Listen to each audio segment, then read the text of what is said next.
Yo, hello, hello everyone. Let's see what's going on. So I'll wait for a bit so people can come in.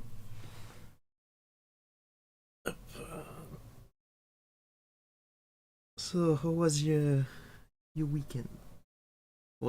Was your last week? I don't think there's anybody here. Well, for me it was nice. It had a bit eventful, but yeah, overall, yeah, I managed to make some good progress on my own on my PhD stuff, so which is always nice. Always a pleasure. Yeah. So you might have seen this, or I guess it's for the guys in the replay now. But next class is gonna be in April. That's right. I'm go I'm going on a bit of a holiday, so I won't be here to do this for a bit. Yeah. So we're going around on the regular schedule since last week was extra in order to finish that earlier. Yeah. Yeah.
Yeah.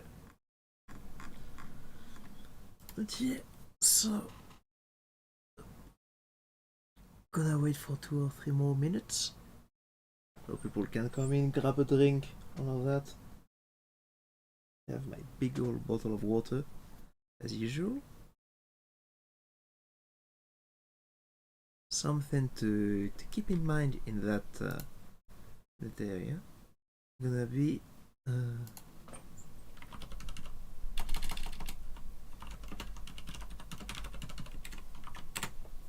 it's gonna be a bit more on the discussion side.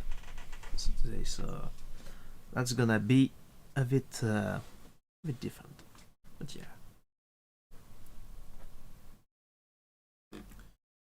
since this is more of a more not theoretical but more artistic subject.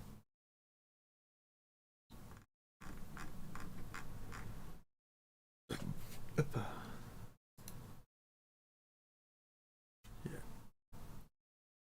So did you have a good week? I see now there's a few people.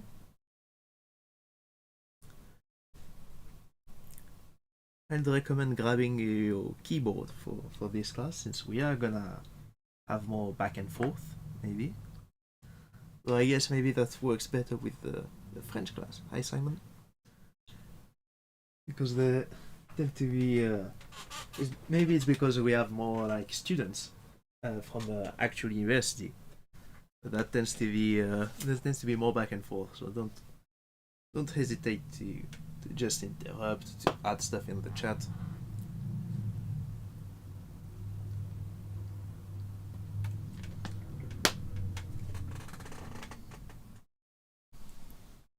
Actually, while in person it's easier to have discussions, which is nice. At least the good thing with doing it online is that you can send your thoughts or questions while I'm talking, and and I can handle them whenever it's convenient. Like you don't need to wait for me to stop talking or to grab my attention or whatever.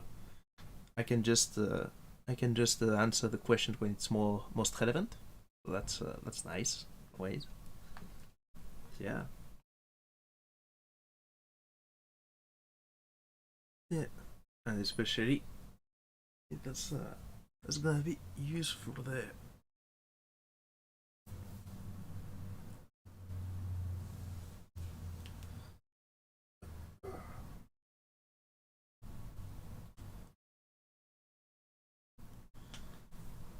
I'm getting in closer and closer. By the way, I finished translating that one this morning. I couldn't focus yesterday, but yeah, I considering the next one is in April, I should be able to do it earlier than just before.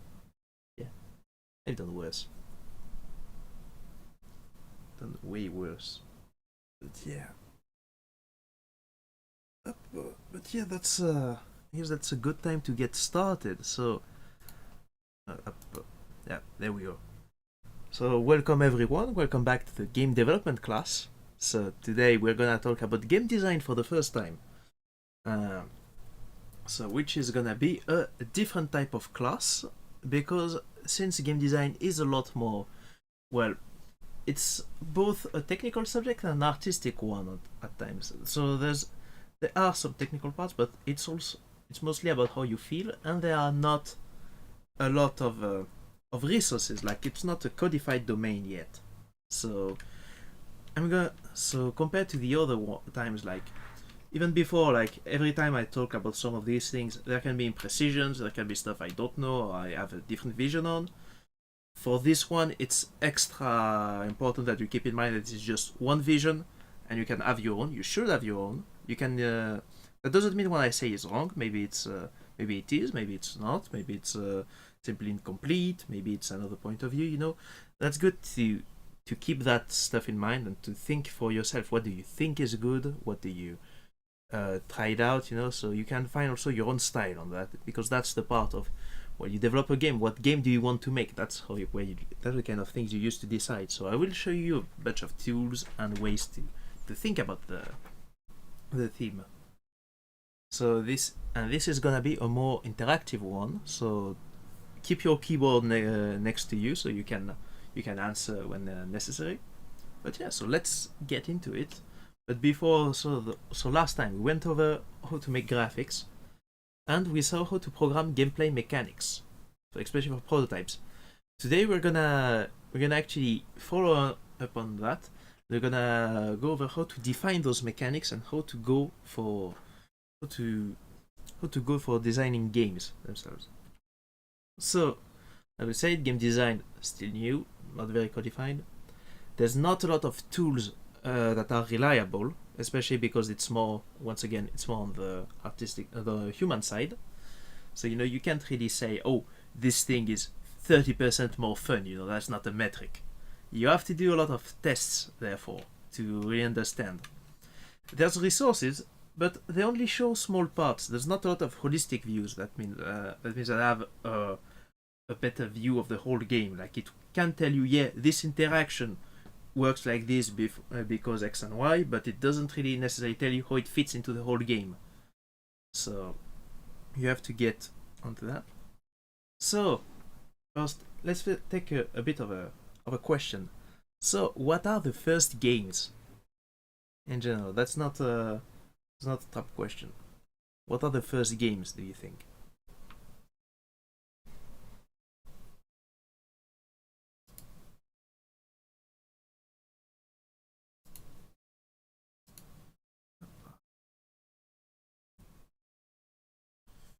Like stone throwing? Well, that's an option, yeah.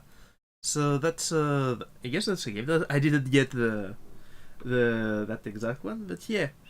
So because the games do exist for a very long time, so we have especially and this stone throwing could go into the playground type of games like in this slide, though.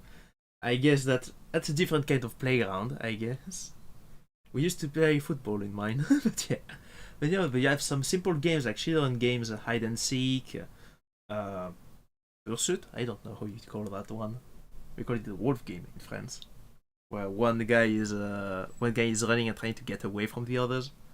No, the opposite. One guy is pursuing the others. That's the wolf game for us. But yeah, there are some of the child playground games which are very natural and usually stem from the animal side. Usually, like because it's very basic skills you train during that. You have sports in general, so you have the pancration in the old times. You have football now. Though for Americans, I mean soccer more specifically. Football in all the other parts of the world. You have the board games, for instance, chess, Go, all of that. You got video games, of course, the best one. But yeah, but you have to remember that playing is natural both in animals and humans. It draws upon a very basic parts of us. Therefore, that you have to. That's something that's very rich, but only now, these last few years, we only get to big evolutions. In that, thanks to that we have a lot more board games, we have a lot more video games. We have a culture that's now a lot more focused on games. So that's one now that we actually start to really develop in those areas. But even in all of those, you have a lot of different games in that. So board games are especially interesting because there's been a lot of them over time, and you can see some evolutions and big trends. For instance, you have the racing types of games, where you have to bring your tokens to the other side of to do a whole lap around a board or to the other side of the board, whatever. Usually with dice or some other random element. For instance, backgammon, which we call tavli in Greece. And all of those tends to be used for bets or divination in the old times. Now it's used to pass the time at the coffee shop. You have some more games that are focused more on the war or territory in general, territory control. Like Go, like chess. You have also you have others like card games. You have tabletop RPGs. All of that. These are very interesting, are also worthy of analysis. For video games specifically, because this is a video game development class, the first video game is actually Tennis for Two not on a console, on an oscilloscope, which was a multiplayer game already, and all the way in '58. And you also had Space War. This one was pretty interesting because it was also at the time, all of the computers were at universities, and the students actually, where they did code that for fun, but they so it's kind of like asteroids from what I've seen. It's and you got two ships, you have to fight the other one, and you have a few weapons, and an inertia. And the thing is that the code, because we had there wasn't like a big push towards proprietary software yet.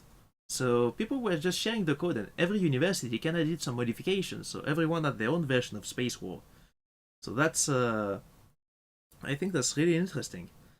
In general, in that time, the separation. Like nowadays, we have a bit of a separation between like home gaming, like the gamers, and the mobile gaming, which even then it's not that big of a separation as there was before, but you still find it.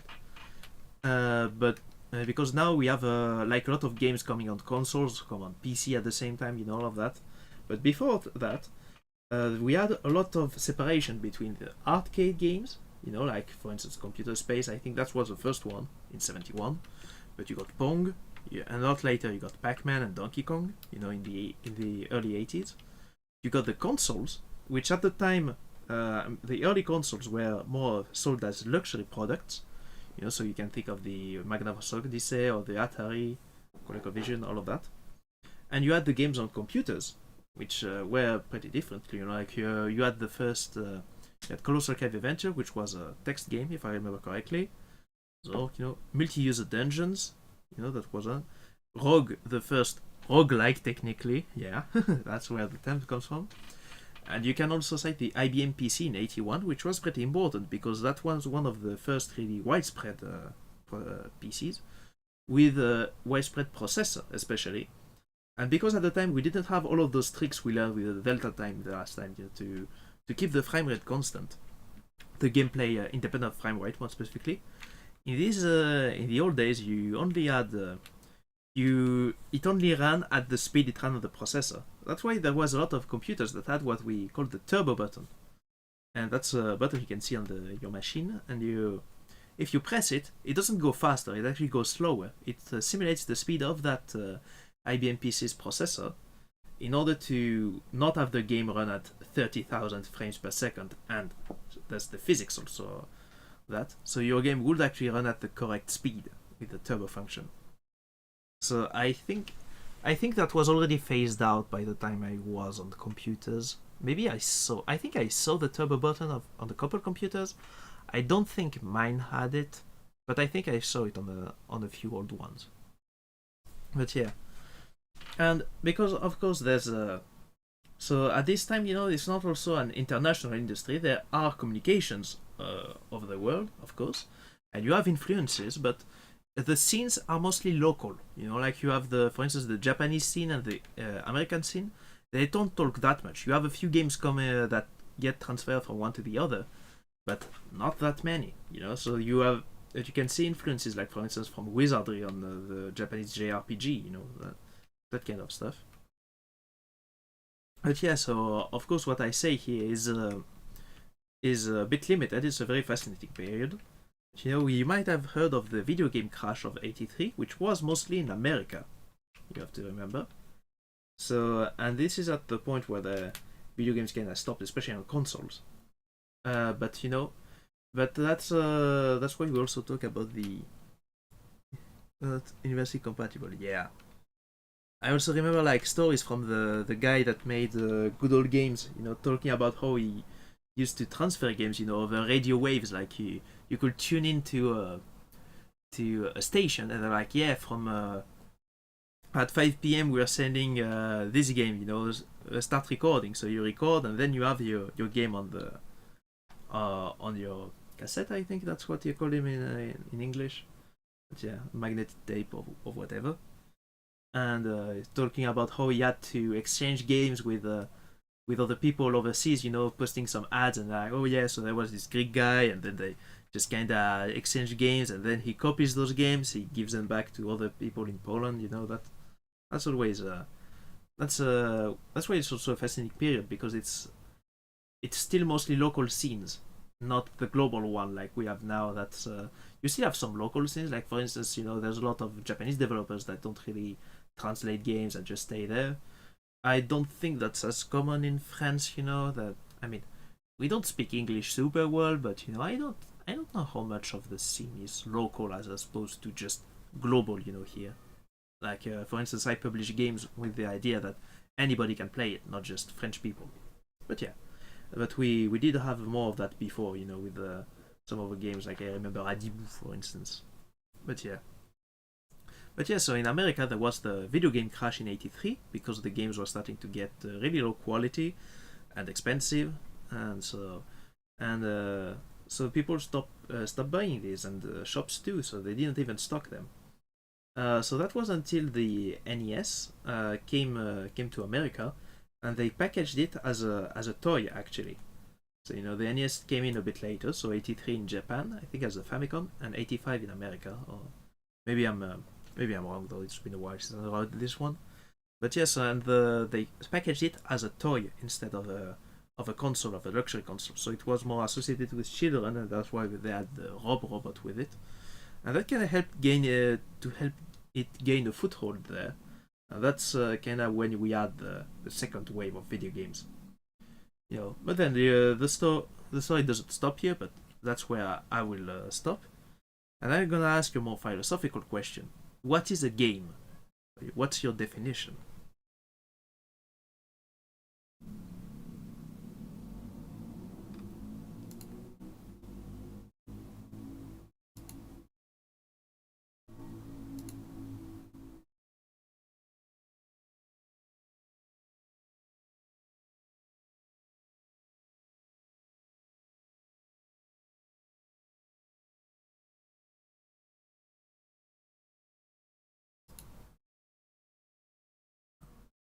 A process that brings enjoyment to oneself. That could be correct, but then you have League of Legends, therefore it's incorrect. But yeah, no, that was an easy blow. I'm also doing it later too. But yeah, so that's the definition. Fun is definitely part of games.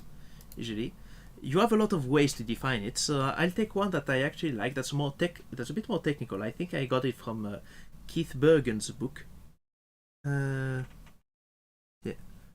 To play is crucial to the process of learning. Yeah, it actually very much is. That's why if you look at the playground games, you can see that it is very much skills you have to use, like hide and seek. Well, hiding and seeking are both skills you're gonna use in nature. You have that's why you also see animals engage in play that way. But also, from what I've heard, children also need to be tossed around a bit, gently. Don't clip that outside of context. But yeah, they need to be tossed around, playing with them, so they develop better equilibrium, balance. Yeah. So it's a very fundamental part of ourselves. That's why we also gravitate towards it.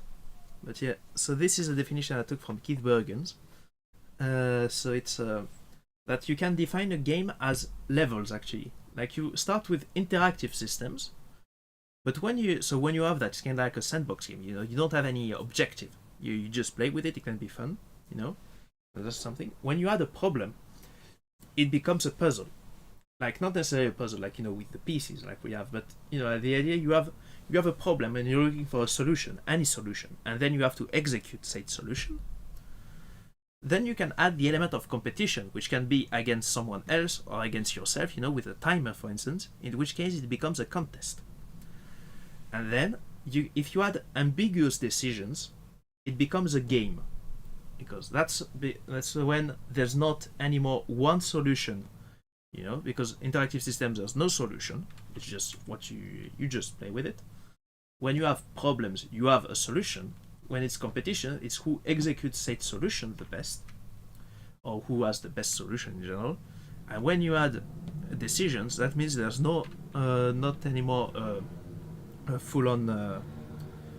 It means there's not anymore a single solution. You have to do ambiguous decisions that might affect how you win or not, and that's when it changes from just a contest to a game.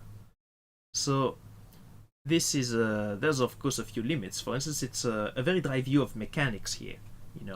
Like, it's just very matter of fact, and so it ignores also all the aesthetic, emotions part. So that's and I think that's a big blind spot of this definition, but that doesn't mean it's not useful. And it also handles a lot more than just video games. It can also be applied to board games. It can be applied to general games or contests or whatever. But yeah, so let's see.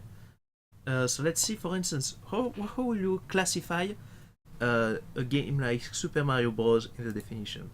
Of course, when I say a game like Super Mario Bros., it doesn't mean the answer is game, of course. What I mean by that is of course, like, it's a video game. But like, is it an interactive system, a puzzle, a competition, or a game in this definition?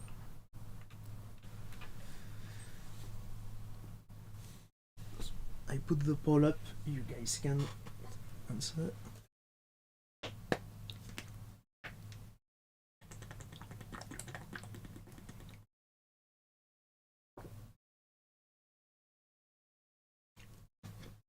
So I see one answer for interactive system and one for puzzle. I think that it writes that there's only 2 spectators. So let's go to the next. So in that definition, Mario will be a puzzle, and not so it's not just an interactive system, because there's an objective. You have to go to the end of the level, and the puzzle is that we might see what's the puzzle, but it's actually you have to find the path, which is not the hardest thing, except on that one level from Lost Levels. And then you have to execute the path. That means how you jump there. You have to find where to jump. But you have to do it in a way that doesn't kill you. That's the fun part. But you just have to finish the game. So that's not really So that's just a puzzle. If you had like, for instance, if you're speed running it to see how much time you can finish it, that becomes a contest, because because you once again go to, because now it's not just who has the solution. It's if you what is the better solution, what is the better path, and who can make it without dying, who can actually do that time, and you can compete against someone else or yourself. So yeah, that's a contest. Then other question: League of Legends. I'm taking that example because that's one that was given last week. So what would League of Legends be? Is it an interactive system, a puzzle, a competition, or a game in that definition?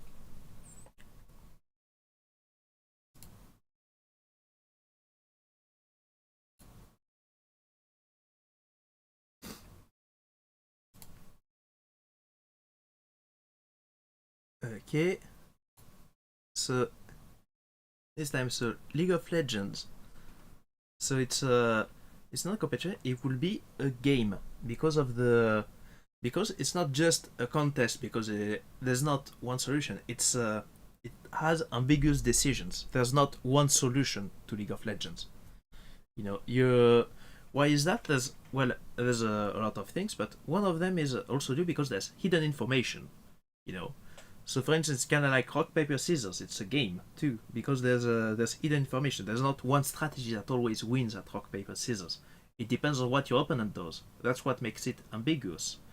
And hidden information, you know, there's two parts to that. So it's both the visual information in League of Legends, that you have the map visibility, so you don't really know what the opponent is doing. So, for instance, if there's a you don't know if the opponent is preparing to gank you, or if he's cheating on his lane or whatever, you know. So maybe you don't know if you have to extend there. You know, if the opponent were in another place, extending is the right choice. If the opponent was waiting for you to get there, then it would be the wrong choice. You know, that's an ambiguous decision. And you also have a part which is a bit more subtle, is that our human reaction times actually creates hidden information. That's very useful for to understand, for instance, fighting games, which is a genre where everything has an answer. For instance, if I do a low attack, you have to block low. So if you can, and the game state, there's no hidden information in the game state itself. Like maybe if the only information that might be hidden is, for instance, if a character like Guile or something is charging or not his flash kick, but that's very limited. But if I can stop frame by frame, and I can see the low coming, I can block low. That's not an issue. If my opponent is doing an attack, I can DP, through it. There's a correct answer every time. However, the low attack comes in like 6 frames. You can't react to it. By the time you can see the attack, you can even see it on screen and process it. The attack already happened. You already got hit or not. You can't answer this. That means this information is actually hidden. The opponent can have attacked or not, but you have to block low or to answer with your DP. Before you can actually react to it. That's why it's hidden information, and that's why you have that's why some stuff like 50/50s work and stuff like that. And that's actually a good point, which we also going to see in the next one. So, another question: what would chess be in this definition? Once again, is it an interactive system, a puzzle, a competition, or a game?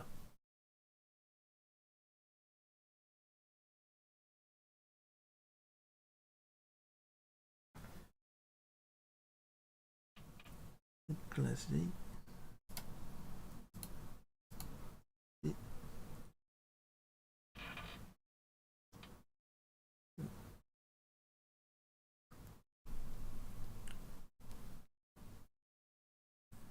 See, someone said contest.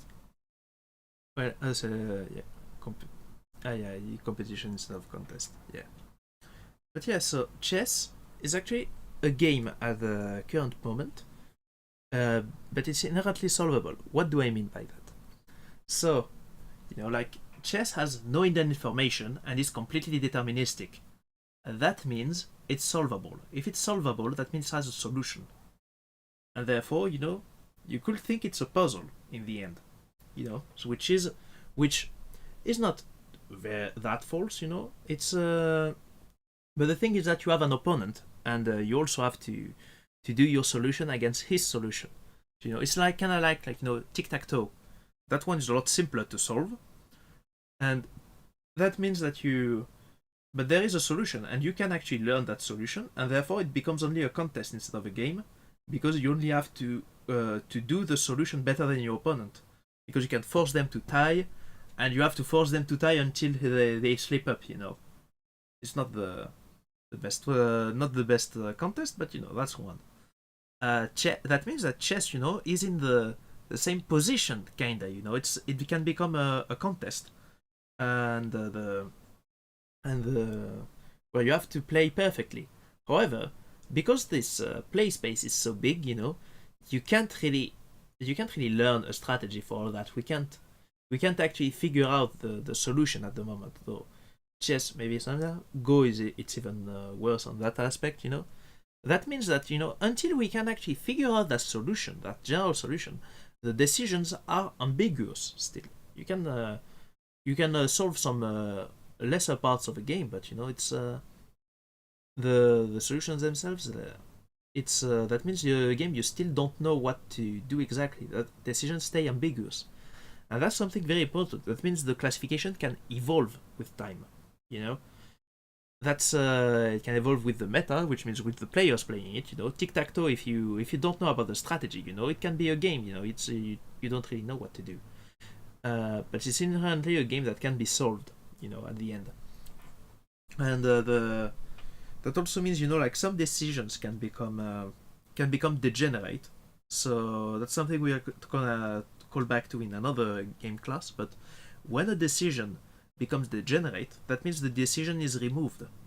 Like for instance, if we go back to the fighting game thing, like maybe there's a 50-50, with between an overhead attack and a low, which you have to block high and low respectively.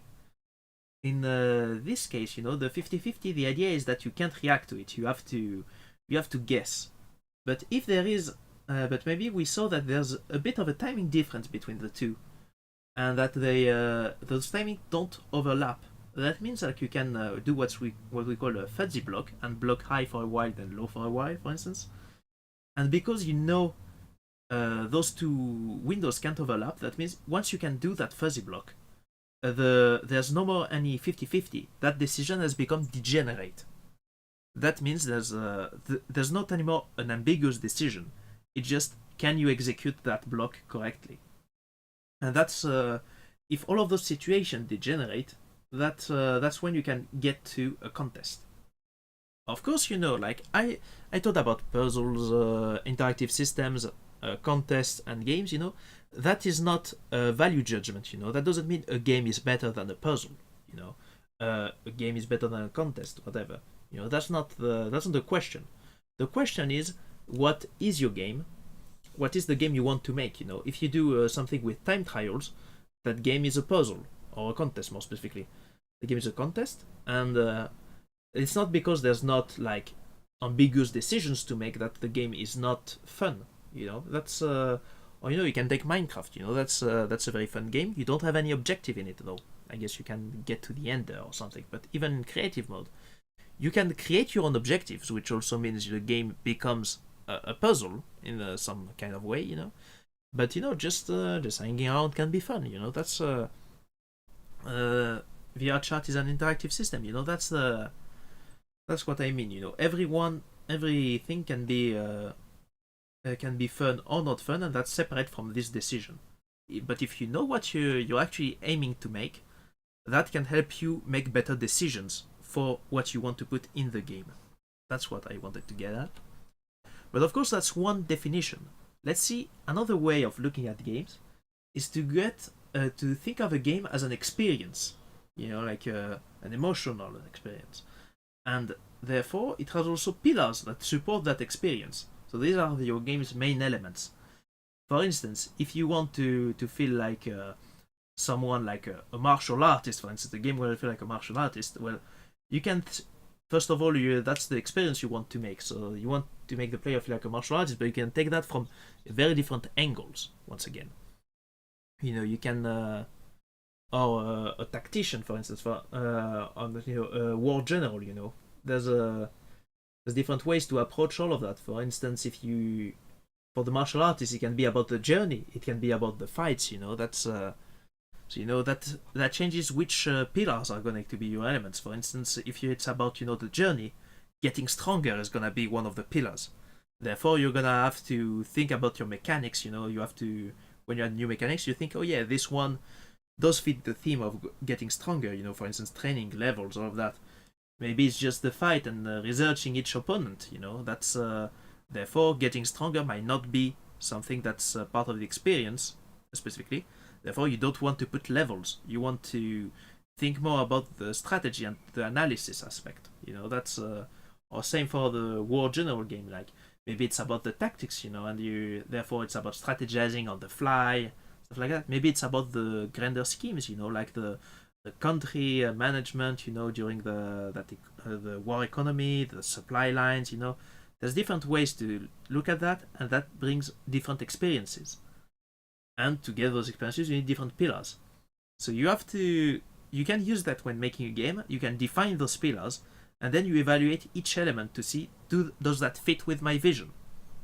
That's one. So, for instance, this one's a bit of a wider question. How you get one... how you would... take a game like any of those we already examined, for instance. What do you think is the experience? What do you... or a pillar, doesn't need to be a very in-depth analysis. You can take one of those we saw like Mario, chess, or League of Legends, and or a fighting game, and you can say, what is the intended experience for that? What is the pillars? I leave you a bit of time to think about it. There's not wrong answers. That's why is the thing. It's about the thinking you have to do to arrive to that.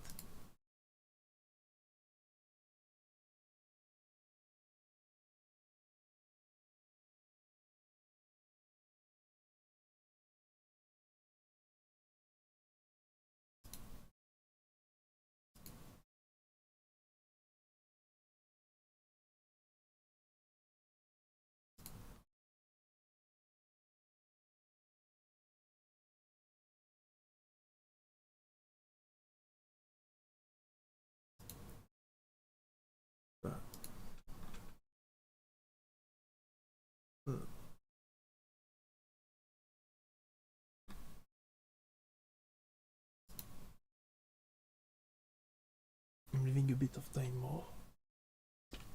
Yeah.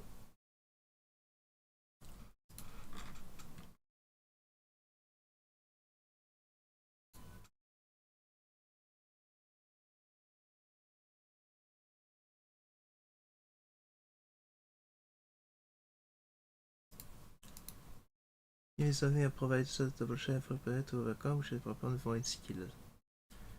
Well, that's a way to look at it. Yeah, so especially we're gonna talk about that very soon too. But yeah, the idea here is more. I mean, of course, it's harder with one of those questions, though. But it's something a bit more spiritual, Like for instance, if I can take for instance Paper Mario, I think for me the experience here is adventure. It's the global theme of adventure. It's more of a literary kind of definition. This one with experience and pillars.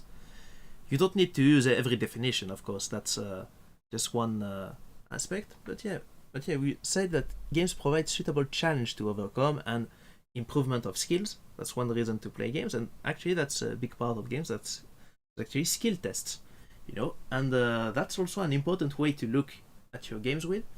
It's, for instance, which are physical tests. We have some physical skill tests. For instance, you have the physical actions, aiming, reaction, timing, and you have more mental skills like analysis, strategy, or even social, social test. You can have a lot, and these are tested during the game by obstacles.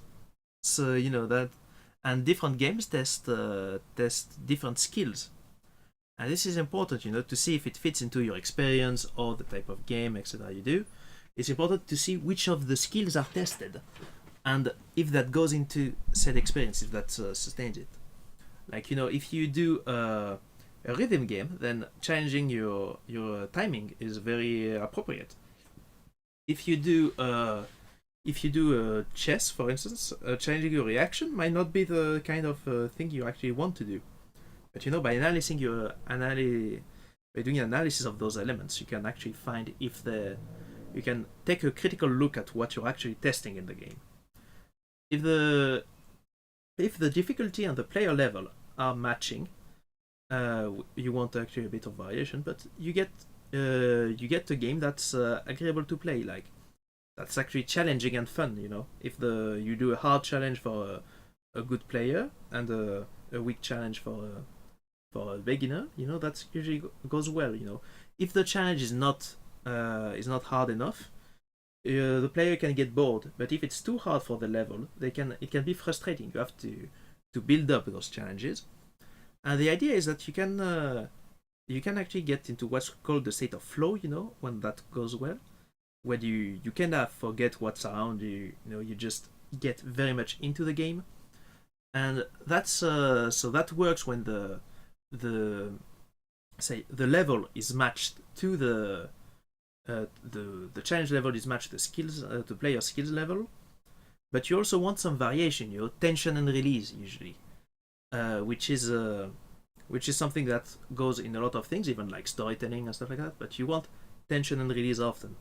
So, for instance, when you play, like, let's say you play an RPG or whatever, you know, you're in the plains, you know, that the game has the regular difficulty level, but then you get into the dungeon.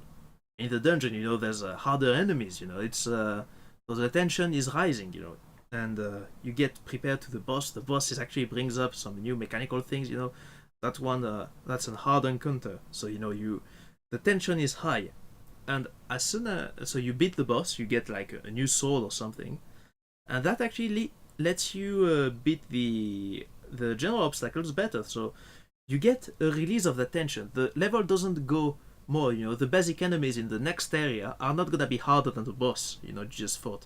They're actually gonna be a lot easier, and that kinda allows you to relax, you know, that's the release of the tension. The level of these enemies outside of in that new area might be harder than the previous ones, but you know, the new sword you just got kinda helps, you know, smooth things down. You know, you've fight back some of those enemies from before, but they're easier. You have some new ones that are still pretty easy, you know, so you have that tension release, and if you alternate that thing, you know, you make the tension rise, release, you know, over the course of the game, that keeps the player interest. Otherwise, you know, the game is kind of monotone if it just rises in levels, and this helps a lot to make the game fun. It's also an important part of what we call rational game design at Ubisoft. So that's a methodology. I don't know how much it's beyond that. It's been explained a bit in the Gamma Sutra article. I think they changed their name. The site is not called Gamma Sutra anymore. But it was a site where developers could write articles, you know, and share knowledge. And I saw they did explain a bit about rational game design. So I'm gonna do a bit more. Gonna repeat a bit of that here. But that at Ubisoft, there's one methodology that actually tries to predict the difficulty of an encounter, you know, because there's a lot of factors that come into it. For instance, if you want to shoot at someone, you know, how do you say this shooting challenge is harder than this other shooting challenge? Like, is it harder to hit like a target from afar, or to hit a moving target from next to you? You know, that's a good question. You know, there's not a specific answer. However, what you can do is actually define those skill checks and define some difficulties using metrics, like actual objective metrics. For instance, for a shooting challenge, a shooter, one of the metrics can be, well, how long is my window of opportunity to shoot? How fast is my target moving? How big is the target in terms of a percentage of screen space, you know? That gives you actual things you can measure. And you can then classify, yeah, if the target is small on my screen, that's a hard target. If it takes half of the screen, it's an easy target. If it moves this much percentage, it's a medium, you know. And you can see with the combination of that, you can guess the difficulty level. You know, that's you still can't exactly predict it, especially for players, they might see differently. But you can say, yeah, this one has 3 hard things, whereas this one has only 1. Therefore, it's probably easier. And that's kind of the core of rational game design. It's about doing that and also checking that you have explored the whole design space. Do we use it at Ubisoft or not? Well, I'm not a game designer, so I can't really tell you if that's what they use in general. When I ask around a bit, it kind of depends. Some use it, some don't. You know, that's one of the tools in the arsenal. You know, you don't need to use that. But I like the fact that compared to a lot of game design discourse, this one actually based itself on actual facts, you know, actual numbers, metrics, which is a good way to go beyond just, oh, you just have to feel it out, you know, because that's kind of a non-answer, I feel, in most cases. But yeah, well, sometimes it's kind of the best we have, so it's something important to keep in mind. I kind of like, you know, of course you might say, of course you like stuff like that. You're a technical guy, but you know, I think that's being able to give words, to give numbers to things you feel, actually helps you understand them better, and thus that allows you to make better games in the end, to make more intentional games, more at least. Then let's say take it from another part. So, what about seeing your game as a toy? So, what do I mean by that? Is your game fun with no objective? Like just what we said earlier, like Minecraft. It's a fun game, you know. You can build stuff. It's fun, you know.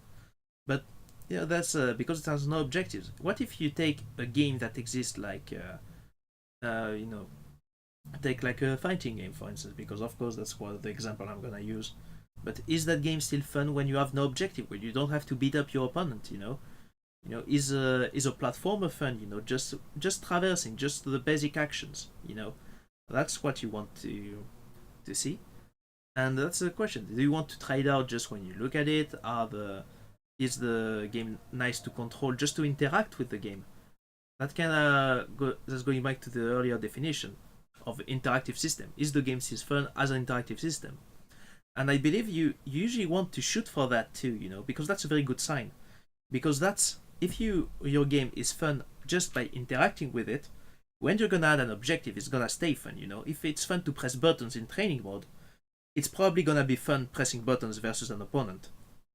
So another story for the little story for that, because when I was studying in the USA, at one point we had to make a game as a part of a class, a small one. But the thing is that the programmer on the game kind of had a lot of other stuff on his plate, and he couldn't get to it.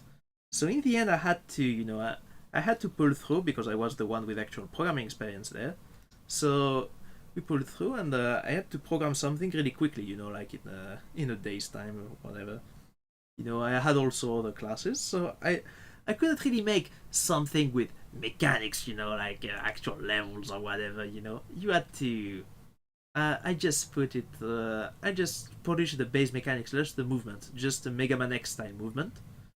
Added some sound effects, which I made using my mouth, you know, as you do when you don't have anything when you're pressed for time, you know.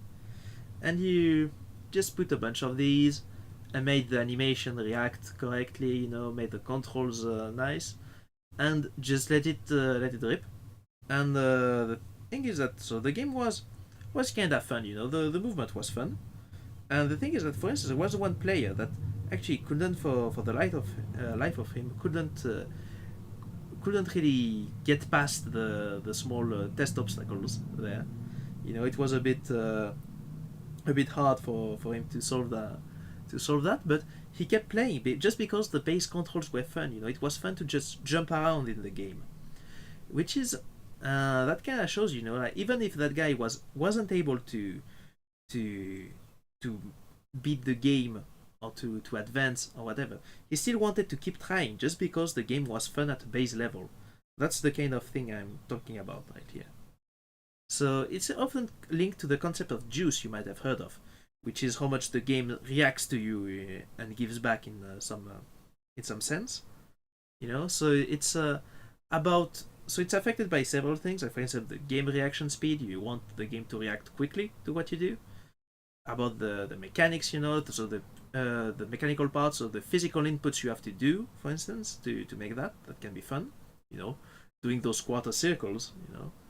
And the rewards you get inside the game. So there can be like actual reward. So here I'm talking about actual rewards, like the game giving you points or HP or whatever. But you also have the aesthetic part. How much it feeds back to you, for instance, through the visuals, by having for a good screen shake, for instance, having nice animations, the audio, good sound effects, or even haptic feedback. That means vibration mostly in what we for our controllers. There's a lot of ways to do that feedback, and having juice usually means that your game is fun at that base level, and that means it's a good base to build upon. Then we can also have another definition, this one coming from Sid Meier, if I remember correctly, in that you can see a game as a series of choices. Therefore, it's important to think about them and to define them. So, if you keep in mind that it's Sid Meier that did that, so think of his game like Civilization. At first, everybody starts at around the same kind of thing. You start, you have your settler. You don't have a town. So your first question is, do I settle here or do I explore? And try to find something else. If you settle here, you start all the town stuff. Do I build a monument or do I build a granary?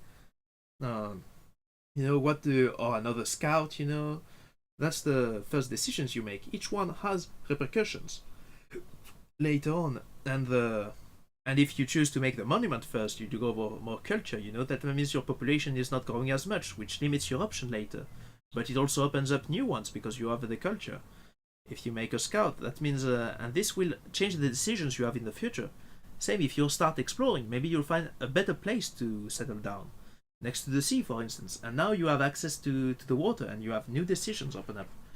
And that means at first you only have a couple decisions, and as the game goes on, it explodes. The decisions explode in number, and that makes your game very interesting to play.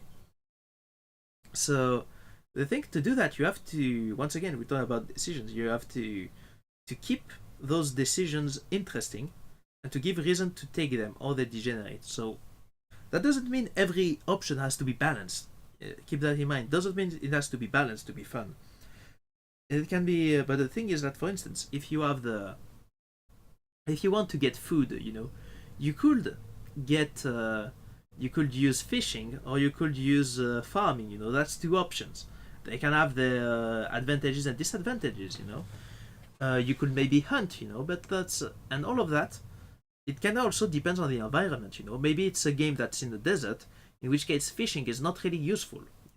So in most cases you're not gonna take them. If your game has no water, that's a kind of a dumb way to see it. But if your game or map has no water, the fishing decision kind of becomes degenerate. There's no reason to take it. But if there's water in some places, maybe you're in a desert but you're next to the sea. Well, at that point, maybe even if farming is better, maybe here fishing is actually the correct option. That means the option might be niche, but it's still useful, and that actually is very good because that allows a player to show mastery of the elements. Because if you give them stuff that you don't really increase the complexity for most players, most of the choices are not gonna be in play most of the time, but someone that actually knows the game can actually optimize them in some areas. That's usually the other way around, like things that scale with the desert. When you're in the desert, that changes a lot in those types of games. But yeah, and you also have to think about decisions on time scales. Because which are short-term decision, medium-term decision, and long-term decisions. This actually matches the game loops. And knowing what decisions you make at which points in the game actually helps. So what do I mean by those game loops? Well, because the thing is that you're always in several loops at a time. So if you play a fighting game, for instance, or a strategy game. I'm gonna use both examples. But you know, you have decision in the short term. That means the right now. So for a strategy game, that's this turn and maybe the 2 or 3 next turns. You know, like what do I do now? Do I explore north or do I explore east with my scout? You know, that's different one. In a fighting game, that can be like, yeah, do I throw a punch now or do I wait for the opponent to make a move? You know, that's the kind of thing. Then you have medium type decisions that are a bit longer term. You know, that's about the current phase of the game, not the whole game, but the current phase. So, for instance, in a 4X, that can be, yeah, I'm in the early game. What do I do in my early game? Like, what kind of strategy do I want to check here? Do I want to go maybe for a more food-based strategy to build tall, or maybe to, on the contrary, to explore more and to build wide, you know, to have access to more resources later? And how do I do that? Do I have to? So do I start building more scouts in general, or do I not just this turn, but like in the next 10 turns, or do I build more people? That's not how you do that, but yeah, you got my drift. Whereas in a fighting game, that might be about the round, you know, like for this round, do I keep my meter? Do I what's my strategy like here? Do I want to approach the opponent? Generally, I'm fighting a zoner, maybe. So do I want to stay next to them? So how do I approach? You know, that's the short-term decision of do I dash in now or later. That's something. But maybe how do I approach? Do I look for a specific move to give me an opening? Do I dash block until it happens? You know, do I use my meter or do I keep it for later once I actually am in to bring more rewards? That's the kind of questions at medium term. And long term is gonna be about the whole game. Like in Civilization, that's what kind of victory am I going for? Am I going for domination, religion, cultural? Yeah, that's scientific, you know. That's which parts of the continent do I want to settle on, you know. In a fighting game, that can be not the match, but the set too, you know, against an opponent, like a 2 or 3 set. Do I gather information now and try to use it later, you know? Do I switch my character for the next match, you know, so that I have more information? That kind of stuff. And you also have another one that I didn't write here. That's the meta loop, which is between games. You know, like for instance, that's where inside of a single player game, that's where your campaign is. Like, okay, I did this mission of the campaign. So next one. What kind of mission I want to do next in the campaign, or you know, that kind of stuff. Or in multiplayer games is what kinds of unlocks you can make, like for instance weapon unlocks in Call of Duty. And in fighting games, it's how much you learn from one game to the other. So what you can train for the next time. You know, that's the kind of stuff you have you can do with those types of game loops, and it's important to remember those because that's how your player will interact with your game, and knowing whether at what decisions, what skill tests happen at each of those, and that can help you get the engagement you want from the player. But yeah, then we kind of touched upon this, but you also have complexity. Well, we're approaching the end. I'm giving you a lot of definitions, but yeah. So complexity, which has to be separate. You know, a lot of people can think, you know, complex and complicated are the same thing, but it's actually two different words. And usually complex has the idea that it's good, you know, it has complex interactions. It's not something it's not something simple, but it's something that has to be analyzed and appreciated. While complicated usually has the subtext that it's complicated for no reason. Like it might be actually simple in the end, but the thing is that there's so many rules, so that it's complicated to keep track of it all. So, you know, so the thing is that comes a lot from how you. That comes from two parts, but one of them is that it comes from the actual mechanics themselves. And in this case, you know, when you have a lot of mechanics, your game can become complicated, but you know, it can also become more complex. So you know, you have to find the balance, and for that, usually, you want to have mechanics that can fill several roles at once. You know, that can solve multiple problems, because that means with only one mechanic, you can have more. You don't need the player to learn two mechanics. You can learn one mechanic and use it for more problems. So that's usually linked to the concept of elegance and minimalism. That in general you have to, like, you have good elegance when not when there is anything to add anymore, but when there isn't anything to remove. That's so that's of course a way of thinking. You don't need to apply to that to force that into games. Having something that's kind of rough around the edges is also part of personality, and that can be the reason someone likes your game too. So you don't need to say, oh, this is good game design or bad game design. You know, that might be different objectives, and not all people will enjoy the same things. You know, that's so don't censor yourself when you make that. You know. You have on the other end, you can use simple mechanics that interact in complex ways. So, for instance, you know, you have that's when, you know, like having, for instance, your food production be affected by the terrain, you know, and the terrain tiles, you know, maybe the terrain affects the terrain next to it, you know. That's things that are very complex, but you know the interaction is simple. Like, you know, if my solar panel is under the sun, it's gonna generate more power than if it's under the shade. Therefore, you know, it's better to keep them under the sun. But there's also other stuff that likes being under the sun. Maybe there's some way to remove the clouds or something like that. You know, that's a simple mechanic. Be in the sun to get more power for your solar panel, but it interacts with the other systems of the game. So that's another term. That's what we call emergent complexity. That's complexity that's not in the mechanics of the by themselves, but that's complexity that emerges from the interaction of those mechanics that may or may not be designed by the designers at that point. You know, maybe it was a bug or something like that slipped through, or simply an interaction that wasn't tested, and in the hands of a player you can find this new emergent complexity. But yeah, that's what I mean by that is that you, by having interaction as a main part of your mechanics, you can keep the amount to learn low, which means the game won't be too complicated, but you can you get that complexity coming out naturally. And for that, as you might have noticed, that communication, like this learning process, is important, and you have to communicate that correctly to your player. That's why we can use a concept called affordances. So what is a design concept? That means that an object communicates with this form directly, which means, like, for there's stuff that you don't need to explain. The object shows it for them. For instance, with handles, you know, or more simply, you know, if you have a game and you have, like, you know, you have a part you don't want the player to step on the blue blocks, for instance, and because if someone steps on the blue blocks, it kills them.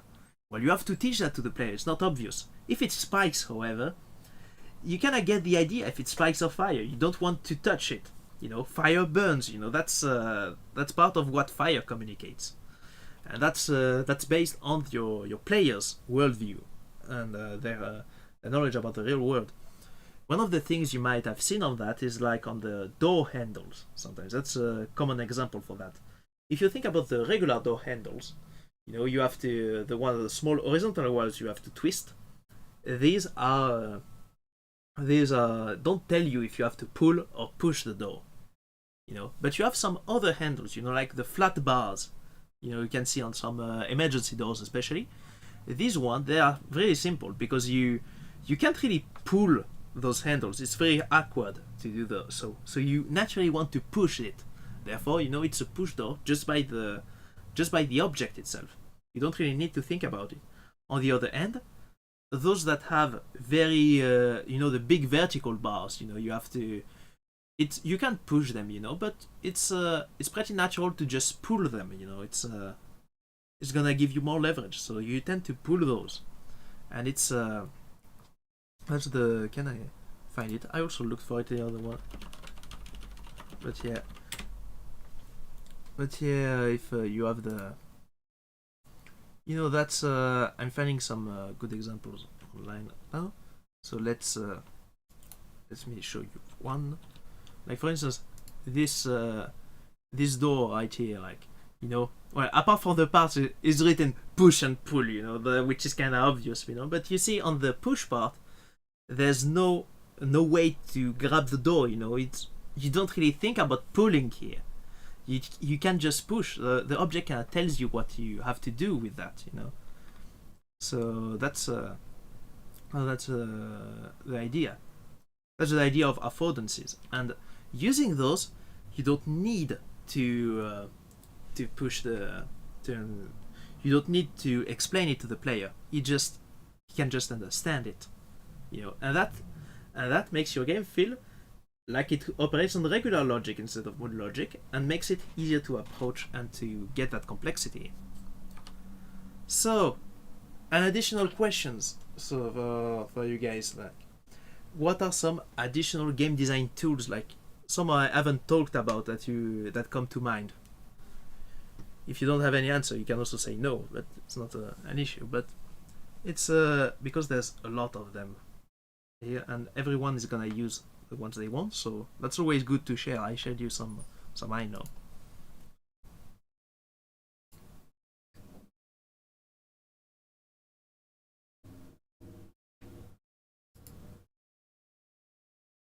I use software. That's not necessarily the software, but like design tools.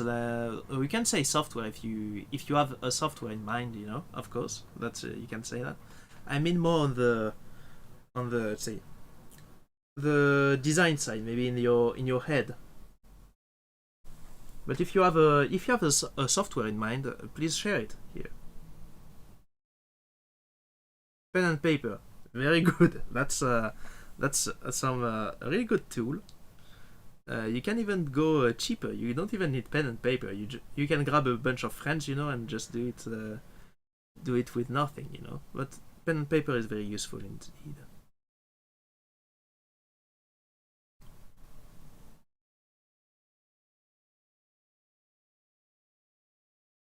Yeah. But yeah, so one of the design tools, Unity. Well, kinda, yeah. Well, but yeah, it's not what I thought about.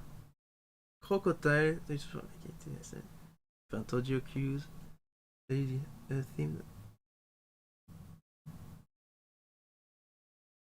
That's a lot of design.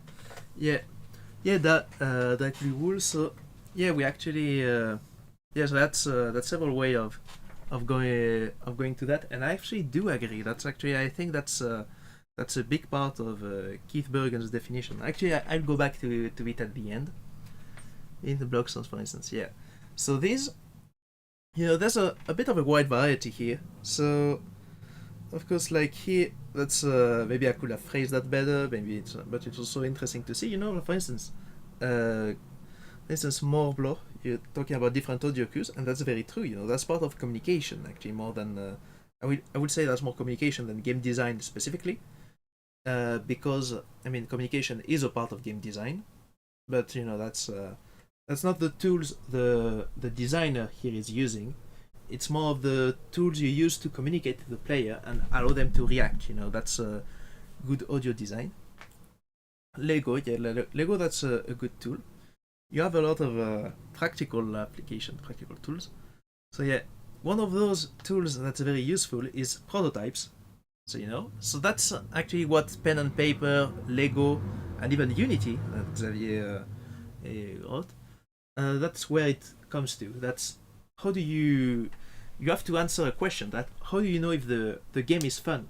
And for that you kind of need to try it out. But you know, it's kind of wasteful to build the whole game and then say, oh, that's not really fun. You know, you have to do a small version of the game, barely functional, that allows you to test the idea. So you can do that in Unity. It's very good for prototypes. But you can also do that on paper. So that's very good for turn-based games, of course. That's easy, you know, like a board game. But you can also do real-time games on paper, you know, by making it turn-based. Like for instance, an FPS, you can make very small turns. Like maybe you can move only like 20 centimeters each turn and try to aim at someone. You know, that's one of the actions you do. You can also do that on. So you can test the map flow, for instance, on that. You know, you write the map on paper and you just test that or test the mechanics, or you could try to put a bunker or something, you know. But that's there's a lot of ways, you know, to do that. But you have to think about what are your main elements and to test those. You can also prototype only a risky run or a known part of the game, you know, which means you can do prototypes even a lot later in production, and make several prototypes. So for, of course, for design you can also make for other things, but for design it's very important. But yeah, so the thing I'm kind of the reason I propose a lot of definitions here and different things is that, as we said, there's not a holistic view at this point in time.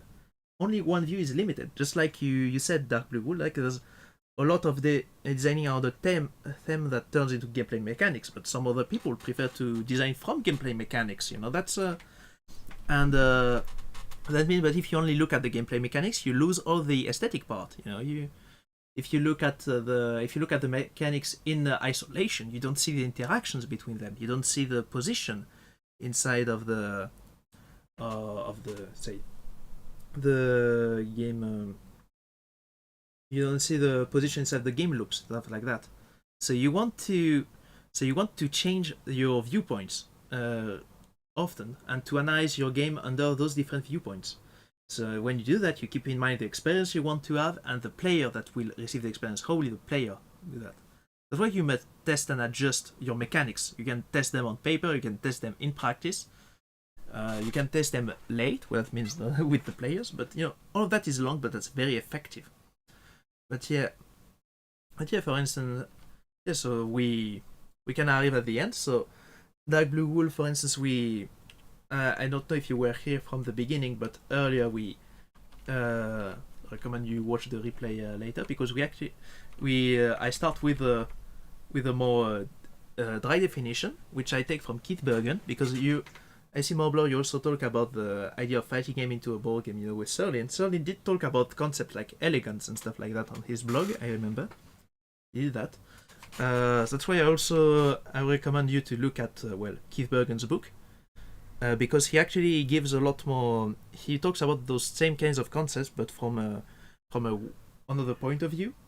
So he's the one I took this definition from, that you can see a game as interactive systems, to which you can add problems and they become puzzles. If you add competition, they become contests. For instance, you know, interactive system is a sandbox. You have a problem, you know, you have a level you have to solve.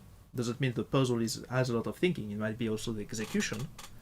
The contest is when you add the competition. For instance, if you can complete it faster than someone else, and if you add ambiguous decisions, that's a game. That's from Keith Bergen. And once again, but it's opposed to the definition, for instance, from looking at the game as an experience with pillars, you know, and more based on the emotions you want the player to feel. And so you have to analyze your elements from that point of view. Does it support my game's pillars? Does it support my game's experience? All of that. So if we go back here. So for this one, I actually got two books. So one of them is The Art of Game Design by Jess Shell. So that's a classic there. And the other, Game Design Theory by Keith Bergen. So because I talk about that one a lot, you might think I agree with him, and that's actually not the case. I do agree with him on some points. I don't agree on some others. Especially, I think we have a very different views there, because for instance, he's more about, like, you know, he loves board games. He also likes watching it from the more pure mechanical side, you know, and that's an approach that has a lot of merit, you know, and that's why I also think it's a very interesting book, because it's not something you always see that often. It's something that's very different from the way I do things and I think about them, because I think a lot more based on feelings, you know, even if I'm someone that's very technical and will think about the mechanics on a very technical level. But in the end, I mostly think about if it feels good when you play about it and when you play the game, if mechanics fit the theme I want to tell with the game, and which is something of a blind spot. I think that was how do you say that in English? That was a deliberate decision by him in this game. Whereas The Art of Game Design kind of brings that idea of lenses, of viewpoints. And it presents you a lot of them, like a lot of elements and a lot of ways to look at it, and to also remember stuff, like, for instance, you don't have infinite time. You have to make decisions on what you do with that time. Both on the I only have 2 months of funding and the I only have one life type of thing. That's different ways to look at it. So that's why once again I also repeat, but the idea is that I give you some point of view. I give you my point of view on game development and those elements that go into it, but you also have to make your own opinions. So especially for the parts that are less defined. On art, I don't tell you during the art class like this is more beautiful than this other thing. That's on you to find out. And programming, it's kind of hard to disagree with math. Like it's it's kind of the point. But the thing is that for game design especially, it's something where I have to tackle this more uncertain topic, and that means that my bias, my own subjectivity, is coming out a lot more. It's not 3D rendering when I can tell you, that works like this, and this is better, especially because it's my actual field, so I can give you more nuanced things there. Here it's becoming outside of my field, so I give you what I know, I give you and the elements you can use to go further and to explore also by yourself, because we're also at a point where there's not a lot of defined theory. When I was in the US, they kind of showed us just videos like extra credits and stuff in class, not just that, but that kind of shows you there's not a corpus of knowledge that's very defined yet. So it's mostly people that kind of think about it, and share their thoughts on the subject, and that's why you can get that. Because more physical discussion, yeah, exactly. Yeah. So on the side, if you want to try it out, I would recommend you to try making paper prototypes or an actual prototype too.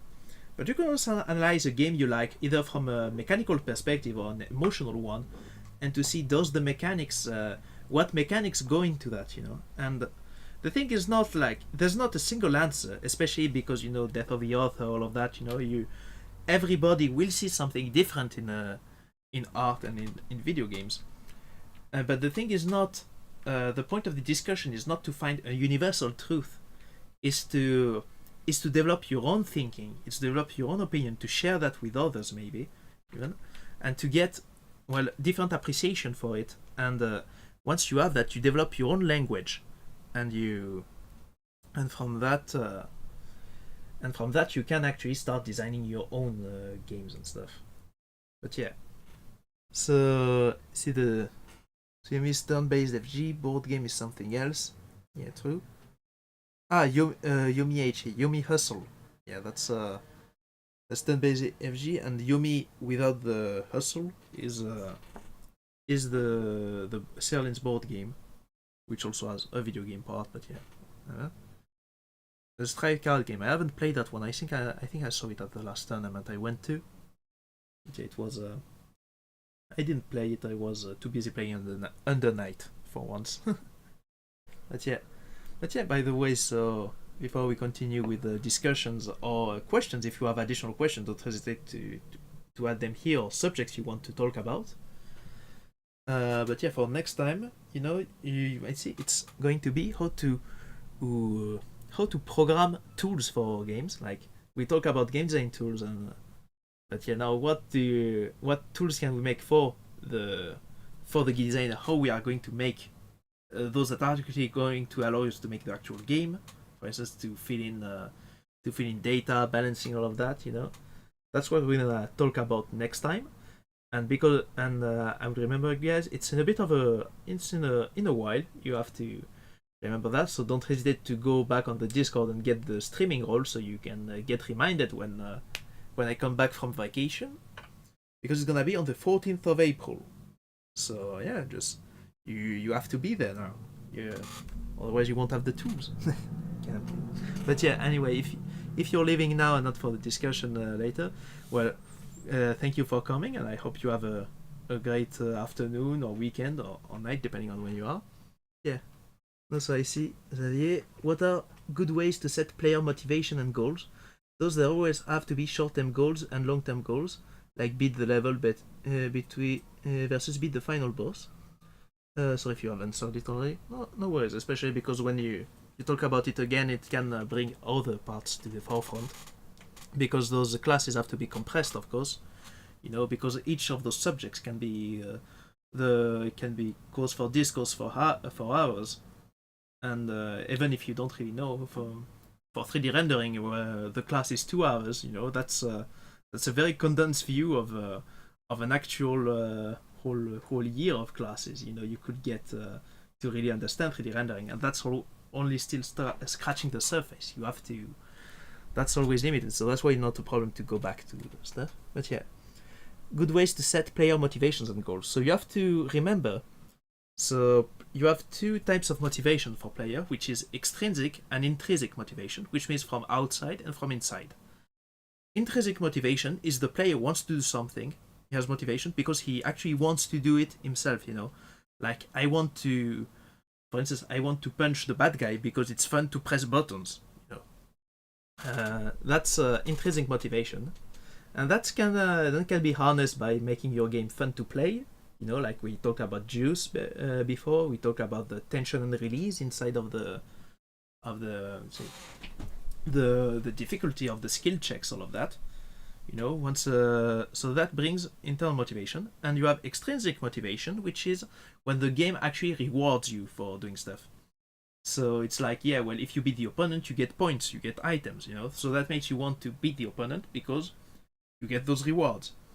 So that's a way to motivate players, but you have to be careful because you don't want to make your game unfun by inciting the player to do stuff that's not really fun for them. It's but that's some people kind of need that external motivation. That's kind of like fighting games. Because it's I'm pretty sure most people know me for fighting games at this point. But yeah, fighting games rely a lot on intrinsic motivation. A lot of games don't have a story mode or just like something that you finish in a couple hours, and that means like a lot of what you do in games is motivated by yourself. If you go into training mode, it's because you have put an objective yourself. You want to play the game, you want to improve because it's fun to you. That's not the game doesn't reward you because you blocked correctly this mix-up 5 times in a row. That's not something that happens. Therefore, you have so it's an additional tool in your development box. You can't really plan for.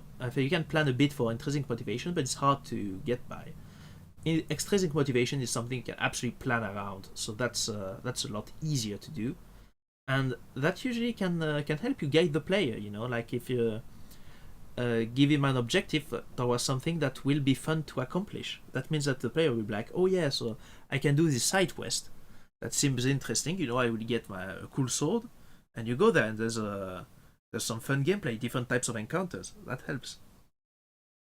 And you have different terms of goals. Short term versus long term. That also like, is that a goal you give to the player or the player gives to themselves? That's also part of it. You can have always like this long term goal. That means the player can always find that goal for themselves, but it's that's different types of. So you always have that distance. If you don't have a long-term goal, in the game, you might not have a lot of reasons to go back to it. Maybe it's fun, but maybe you have other stuff that comes to mind. That's a big force for player attention. I know that's how I work actually. Like some games can be fun, but if I run out of objectives, there's other games to play, to discover, But sometimes even if a game is starting to become a bit less fun, if there wasn't an objective like a story mode to finish, I would be like, yeah, I would kind of stop playing because but with the story mode, I still have I'm invested in the characters, I want to get to the end, to know those characters, and I have this motivation, so I'll continue playing until the end credits. That's it. Yeah, Dark Blue Wool, you also added like you player achievements for a tutorial cause less player engagement because it stopped after the tutorial ended. Yeah, that's yeah, you have the exactly, that's you talked about it before, I talked about it too, but yeah, the giving an objective can help player attention, and some players do actually work better with extrinsic motivation. So that's why you have also players that are very much full that want those achievements, like you can see like on the Steam pages and stuff. But once you run out of these, you don't have any objectives. That can be. Minecraft was intrinsically motivated at first, and then they added the dragon. Well, that had some progression. Well, I kind of stopped playing before they added the dragon, so I don't really remember. I think it was. I think I stopped playing around the times they added wolves or something. But yeah, so that's. But yeah, I remember it was just, you just came here, you just built, and then that gives you an objective to go.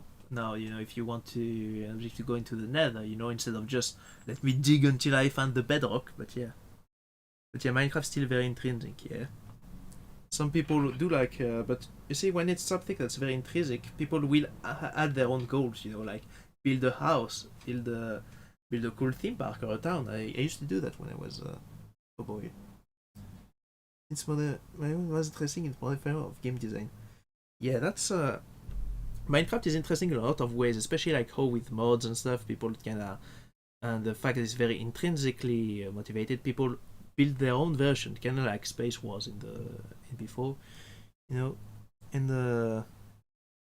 yeah, it's very stagnated now. A lot of things. I remember I kind of stopped playing once I got into other engineering games, because that was the part of Minecraft I liked the most. Not the combat or whatever, survival. But it was but I remember towards the end, it was always like add some new objective, new game modes, to keep it fresh. Or kind of like TF2. TF2 has I remember the achievement in TF2. It's a very small part of the game. It's an actual extrinsic reward for doing some stuff that's outside of the usual game loop, like for instance using a taunt kill or something, and that can incites the player to explore some parts of the game that are fun, with that extrinsic reward, instead of just letting them just play in that way. But yeah, you have to remember say. But yeah, because a lot of times players will try to optimize the fun out of a game. They don't like being guided most of the time. They don't like seeing being guided, but they usually do enjoy and appreciate the guidance. Bring them to the fun part. You want to show them and to let them go their way. You have to trust the players, except if you're doing a AAA game. But you have to trust the players, and to have that. But you have to show them towards where the fun is, because you know the land. It's like if you go into a foreign city, you want to have you want to tell them not just wander the city and just find stuff. That's cool. I guess you can find stuff. And but the thing is that you can if you guide them to say, yeah, this restaurant is very good. This thing is a very this is something you have to see. That doesn't mean the site is any less worth it. When you don't show that, but the thing is that it's a lot more accessible, and that allows a lot more people to find it and to find the fun in your game. So that's why you want to guide the players, and extrinsic reward are a very good way to do that, on top of the intrinsic motivation. So that's why you don't want to force people to play the game, but you want to incite them to play it in different ways and to play in fun ways. Yeah, some automation mod packs. Rival Factorio, fall off a bit. I haven't played a lot of these. I've seen a couple of my colleagues at the lab play with a lot of mods. I haven't played Minecraft for since what, high school, middle school, something like that. I tend to I played Space Engineers a lot, and now I think unfortunately I don't have as much time as before. But if it was then, I would have played From the Depths a lot. That's a very fun game, and actually uses a lot of the actual physics of the real world. Like I was using my knowledge of aerodynamics to make bad planes and bad boats, all of that. Was I good? Yeah. But yeah, nobody expecting babied, but most people need to be babied. Yeah, I can like this, and especially it's fun because a lot of different players will be different in the ways they feel babied. Same for instance Metroid Dread when it came out. a lot of people did get lost in with that game, whereas I felt like it was. I felt it was very much very guided, because it always blocks off some paths. It kind of brings you to the next objective, It's kind of like a guided tour, but some people don't see that, They don't see the signs. They don't.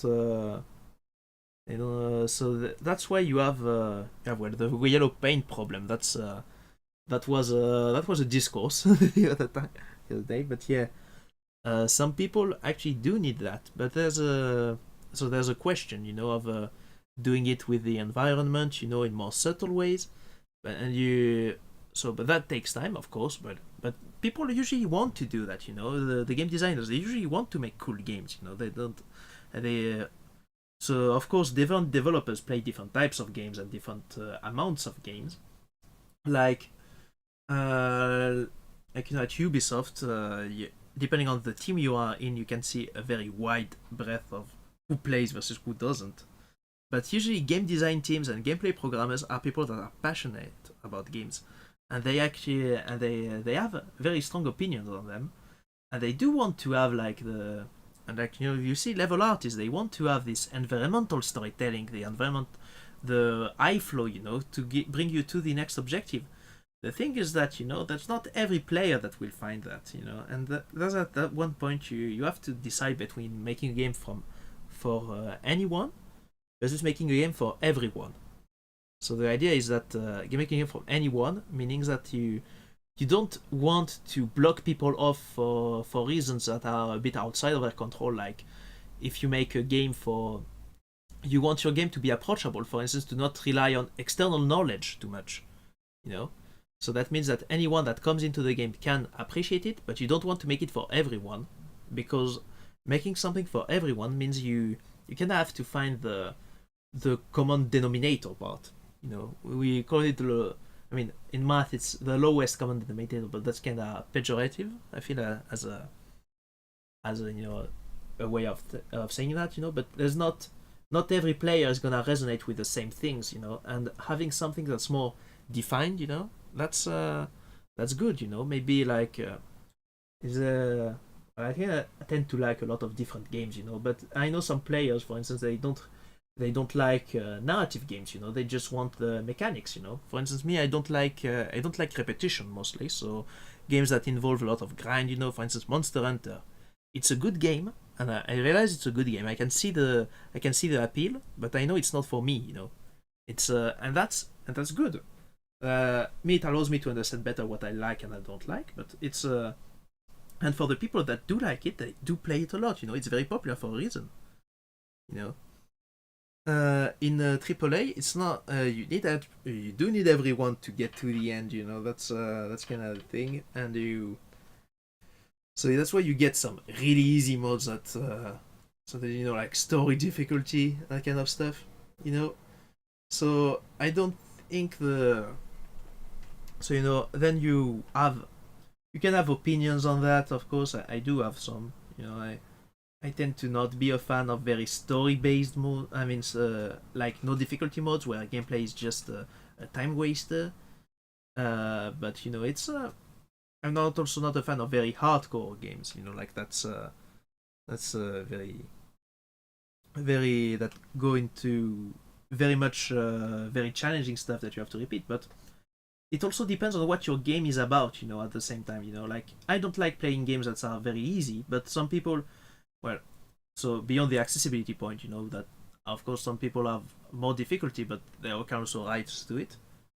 But the thing is that you do get but depending on what your game is about, for instance, if your game is more about the story, and the gameplay is about reinforcing that experience on the story or the themes you want to make. Maybe having the gameplay be simple as an option is very much into that. Something that are more about difficulty, and execution, training, all of that. Like the FromSoft game, for instance, yeah. There's here not having easy difficulty is part of the experience, and that's so both cases are good. In the end, for instance, me, I'm not a difficulty junkie as opposed to you. Like I play games on hard usually, not on Dante Must Die difficulty. But and for instance, Armored Core, no, the Dark Souls game, I haven't. I had to take a few tries before I got it, but I kind of didn't want to go back to it. You know, it felt a bit. It didn't mesh with me. You know, or Armored Core, I had some trouble at the beginning, especially. And I mean, I see it's a good game. I appreciate it when I play it. You know, but it doesn't have that big of a pull on me. I don't really enjoy. Redoing a lot of missions every time, like for instance when you have to grind for parts at times, so it's I know it's part of the experience. It's a bit less for me. um, I'm able to beat some of the some bosses, all of that. That's not the issue. The issue is not it's not always the most fun part for me. But yeah, that's one of the people. Make our game accessible, but allowing to players to cheat or use OP weapon spell. Yeah, that's concept is really interesting in that regard. Uh, but yeah, uh, yeah. Ways to opt out of the difficulty is always is always a way. So I think that part, like, actually, I'm that's one of the parts I'm not very fond of. Like, instead of, if you make a game around difficulty and you have ways to just bypass it, it kind of feels like you're bypassing the game. It's not something I like, but that's I can see the appeal. But yeah. So what the fuck about Final Fantasy 14? Like, what? Yeah, boss raids are long. Like, yeah. I actually haven't played MMOs too much. Elden Ring has accessibility problems in its core design. I'm not sure. I haven't. I only played a bit of it. I It's yeah. I'm not usually a big fan of the Dark Souls game. My friend lended me Bloodborne, so I have to play that in the coming days. But yeah, similar place. Yeah, when something is obfuscated, it's not a. That's part of communication, as we can talk about. That's why you need to, so that your games becomes complex instead of just complicated. So you need to communicate effectively to the players what's going on. Otherwise it kinda misses. Yeah, that's a lot of parts. That's it's also a question. You also have people that do confuse, uh, accessibility with dumbing down the mechanics. Uh, but yeah, that's something that must go. It's a bad way to look at it. It's not because it's the players usually, it's fun to learn something, but people don't want to sit back and learn. So you have to make that more, to have some intrinsic reason to do that. For instance, in Tekken, it's a very obtuse kind of game, but a lot of characters do cool stuff, so people do want to try it out and to find how they did those moves. I'm less of a fan of Tekken actually, but yeah, it's but yeah, so that's how it managed to be still kind of obtuse but have a big fan base, because there is fun under that, but you have to look a lot for it, because it's a bit hard to pass. Uh, yeah, which is not because, but the thing is that it's not because you remove mechanics that players will actually gravitate more towards it. It's people will still get filtered by very simple stuff. But you have to. So the approach is more teaching them and finding a way to do that. That's what I'm trying to do sometimes when I do my own games. I'm trying to think about how someone will learn. It's also what I do with the tools. But I try to give them an environment where they can learn. But of course, at one point that's what you can bring someone to the book, but you can't make him read. So you, at some point, you're gonna lose some players. Players do have to put in some effort. That's part of games. As opposed to, no, even not that opposed, but for instance, game is an active media by itself, whereas stuff like film is more passive. So to get full enjoyment out of a film, you have to focus on it. To focus and to think about what's being told, what's not being told. All of that. Yeah, it's and the thing is that you have to. But in games, you can't just sit back and relax. Just let the game happen. Whereas in film, you can kind of just do that. So that's that's a divide. That between players that actually want to interact with the game and those who don't.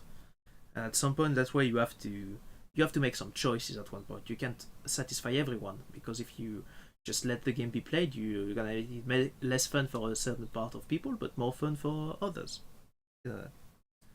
Yeah, workhorse to the stream, but can force them to drink. Yeah, that's the expression.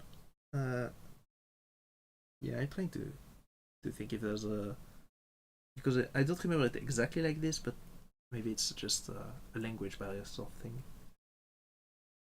For instance, I do have to try some of those other action games. I'm kind of bad at it. If I don't have 5 cancels, if I can't cancel stuff with dashes, I'm just terrible at games. I'm bad at committing, I guess. I was managing my way through Dark Souls and stuff like that, but not always my thing. I prefer the very fast-paced games where I don't have to I don't have to suffer too much for my bad decisions. Yeah. But yeah, so that was a cool class overall. Yeah, so that's so I'm glad all you guys came. We had some nice discussion too. I hope you enjoyed it too. So that's of course you can always continue discussions on the Discord server. That's no issue at all. But yeah, so I hope you learned something from that one. If you arrived late, I recommend you watch the replay. It's probably gonna be available as soon as I press the stop diffusion button, and to check out the first parts of the class. And so I'll see you in April once again. This time about tools programming. So 14 April, mark it in your calendars because it's a bit far away. And we are gonna actually see a lot of the more subtle aspects of, for instance, user experience and all that. So that's gonna be quite fun. And yes, little by little, we are arriving at it will be the first half, last class of the first half of the class, I guess. Yeah, we are arriving at the middle of the basic subjects. Where we do the whole tour of the game development landscape, and then we're gonna dive into the advanced subjects, like rendering. But yeah, so yeah, I see Xavier, you came into here. Don't forget to get the streaming role too. But yeah, well, I hope you guys enjoyed it, and see you around for the next one. Have a good day, good month, I guess. Until next time, and yeah, bye.